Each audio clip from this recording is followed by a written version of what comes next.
So, Jeffrey, how do you define what it means to be a generalist in the tech world today?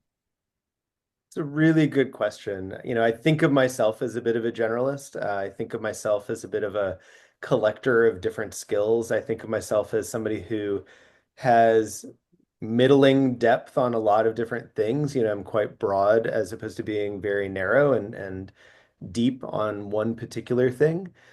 As you know, I have a very strange background, and I've kind of lived this career path where each thing in retrospect has always led to the next thing, but as it was happening, very often it didn't make a lot of sense. Sure. And so I think part of being a generalist is being accepting of ambiguity and being able to thrive in ambiguity, especially when that next step isn't particularly clear. And I think very often um, the ability to take the skills that you already have, to be able to take the interests that you already have, to be able to take the background and the content and the context, that got you to a certain point, and figuring out how to map that into whatever that next thing is going to be is really the hallmark of what I think of as a generalist. I also think, same term as a polymath, same term as, these kind of jack of all trades, Jane of all trades types of people, where what I've gotten really good at is to take the experiences that I've had and figure out how those skills might be brought to bear on a problem that I've never seen before or in a context that I'm unfamiliar with. And I think that unfamiliarity is where comfort with ambiguity really comes in. Because if you're not comfortable with ambiguity, you're not going to be comfortable trying to figure out some problem that you've never seen before.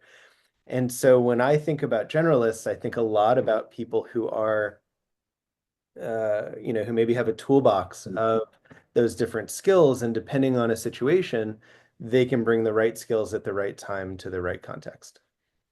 Um, Follow-up question. Could be a little tough because it's projection, but do you think projecting into the future, there's room for more generalists? And to add to that too, do you think there's a way for people to build this generalist type skill set? I mean, is there a way to go in thinking I'm going to get a broader education? Is that possible? It's interesting. There's not one type of generalist. Right. In the way that there might be, so I'm a chemist by training. There might be, it's very narrow if you're a synthetic organic chemist. You've got a set of skills that you've honed and you've built and you've developed in order to be able to do that type of work. Right. But a generalist can be any number of combinations of different skills. So it's not a single monolithic thing where you say, I'm a generalist because I tick all of these boxes. And I Right. think that makes it a little bit different. Hmm. I think as far as, is there room for a lot of generalists? I think it's not an and or binary type of Boolean thing, right? You can be a specialist in something, Sure. and you can also be a generalist at many other things. And I think that idea of kind of knowing when you're wearing which hat Hmm. is really important. So you can be a specialist at something, but how do you bring the ability to map a lot of other experiences and a lot of other bits of knowledge and a lot of other very tangential domains, to that particular problem that you're trying to work on?